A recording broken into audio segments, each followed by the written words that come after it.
नमस्कार दोस्तों, मैं ज्योतिष आचार्य वासुदेव मिश्रा आपका अपने चैनल सत्य की खोज में हार्दिक अभिनंदन करता हूं। दोस्तों, आज का यह ज्योतिष का कार्यक्रम आप लोगों के लिए यानी कि मेष राशि वालों के लिए बेहद ही ज़्यादा खास कार्यक्रम साबित होगा। आज हम चर्चा करेंगे भूमिपुत्र मंगल के राशि परिवर्तन प्रभाव के बारे में। जी हाँ, सेनापति मंगल 23 अप्रैल 2024 की प्रातः 8:20 पर अपनी वर्तमान शत्रु राशि कुंभ राशि को छोड़कर अपने परम मित्र देवगुरु बृहस्पति की साधारण जलीय राशि मीन राशि में प्रवेश कर चुके हैं, जहां कि वो 1 जून 2024 की शाम तक रहेंगे। उसके पश्चात अपनी मूल त्रिकोण राशि मेष राशि में प्रवेश कर जाएंगे। तो ऐसे में बड़े विस्तार के साथ जानने का प्रयास करेंगे कि भूमिपुत्र मंगल बृहस्पति की जलीय राशि में गोचर करते हुए किस प्रकार से आपको प्रभावित करेंगे। सेनापति मंगल का यह राशि परिवर्तन आपके लिए कितना फायदेमंद साबित होगा, किन किन क्षेत्रों में आपको विशेष तौर पर लाभ की प्राप्ति होगी, कौन कौन सी सावधानी आपको बरतने की आवश्यकता है, आपका स्वास्थ्य कैसा रहेगा, आपकी शिक्षा कैसी रहेगी, आपकी लव लाइफ, वैवाहिक जीवन, पारिवारिक जीवन, भाग्य, करियर, बिजनेस, व्यापार और फाइनेंस के दृष्टिकोण से भूमिपुत्र मंगल के इस राशि परिवर्तन को आपके लिए कितना प्रॉफिटेबल कहा जा सकता है, सभी बातें आपको विस्तार पूर्वक बताएंगे। इसलिए कार्यक्रम को बिना मिस के अंत तक देखने का प्रयास कीजिए। और अगर आप अपनी जन्म कुंडली पर हमसे परामर्श लेना चाहते हैं तो डिस्क्रिप्शन बॉक्स और वीडियो के अंदर आपको हमारा कॉन्टैक्ट नंबर मिल जाएगा, जहां से आप या तो व्हाट्सएप के माध्यम से या फिर डायरेक्ट फ़ोन कॉल के थ्रू अपॉइंटमेंट लेकर अपनी जन्म कुंडली का विस्तार पूर्वक अध्ययन करवा सकते हैं। जी हाँ, तो दोस्तों, कौन है मंगल? हिम्मत, शक्ति, पराक्रम, उत्साह, हथियार, वाद विवाद, क्रोध, अहंकार है मंगल। अपने इन्हीं कारकत्वों के कारण हमारे जीवन के विभिन्न पहलुओं को नियंत्रित करते हैं भूमिपुत्र। कुंडली में मंगल का बलवान होना जातक को साहसी बना देता है। ऐसा जातक किसी से दबने वाला नहीं, डरने वाला नहीं होता, सदैव मेहनत में विश्वास रखता है।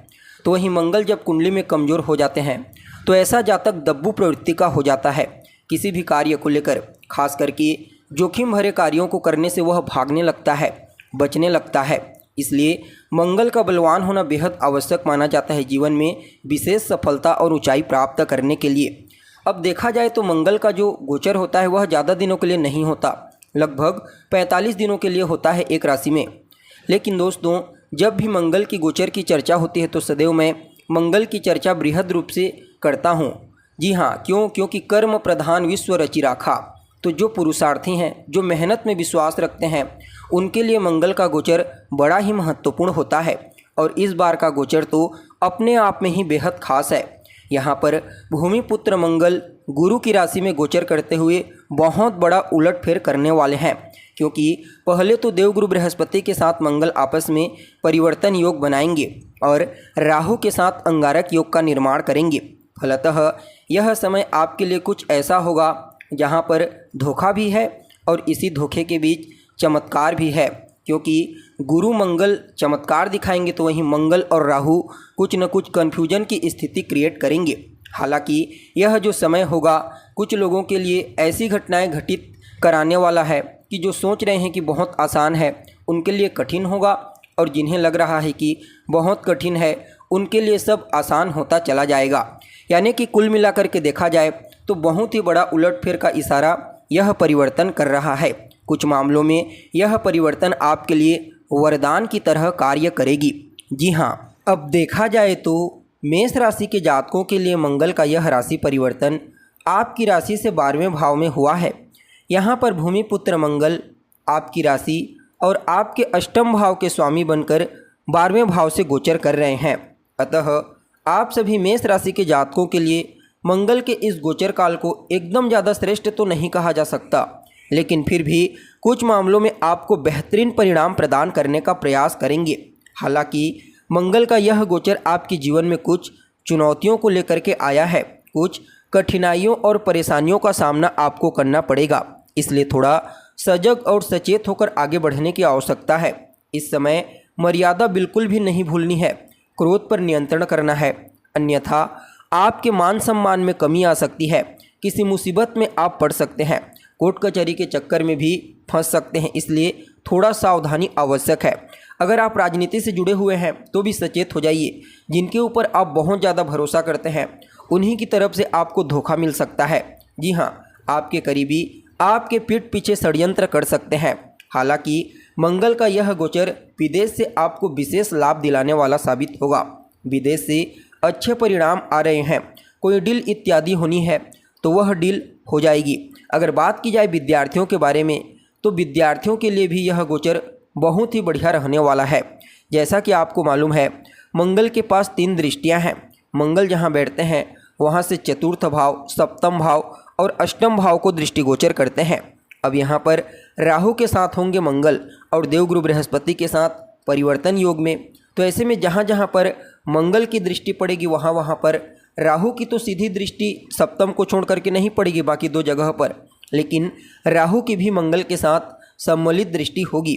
और यहाँ पर राहु जहाँ जहाँ देखेंगे वहाँ वहाँ पर मंगल की सम्मिलित दृष्टि होगी।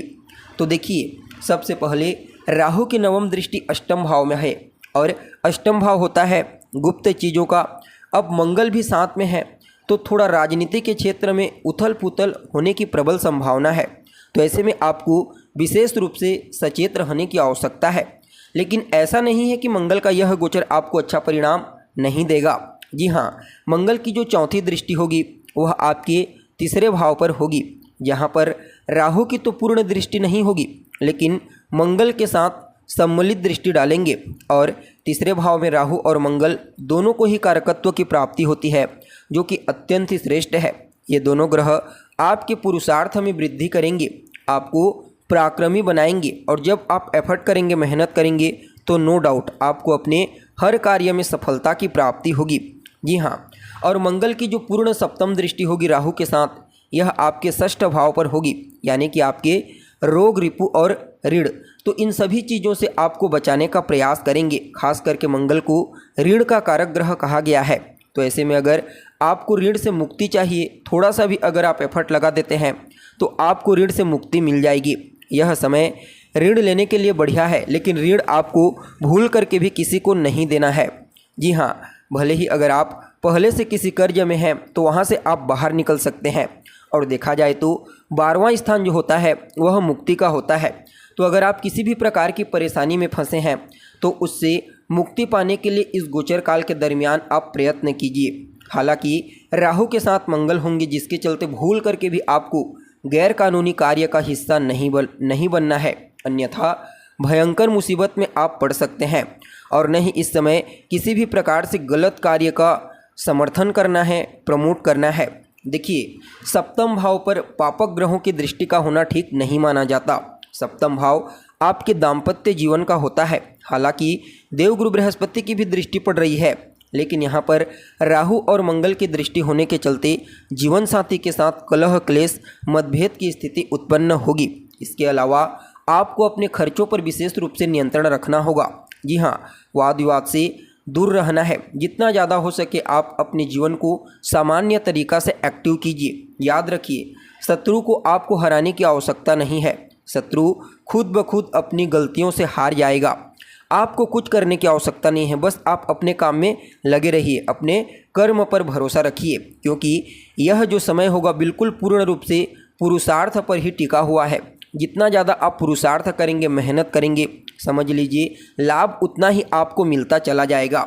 इस गोचर काल के दरमियान हनुमान जी की आराधना कीजिए, जितना ज़्यादा हो सके हनुमान जी की आराधना कीजिए। जो छोटी छोटी परेशानी आपको बताई गई है उस परेशानी से आपको बाहर निकलने का मौका मिलेगा। विशेष रूप से मंगलवार के दिन आपको हनुमान जी के मंदिर में जाना है, उनका दर्शन करना है, हनुमान चालीसा का पाठ करना है, सुंदरकांड का पाठ करना है, जो भी आपको लगे पाठ कीजिए। तमाम प्रकार की समस्याओं से आपको मुक्ति मिल जाएगी।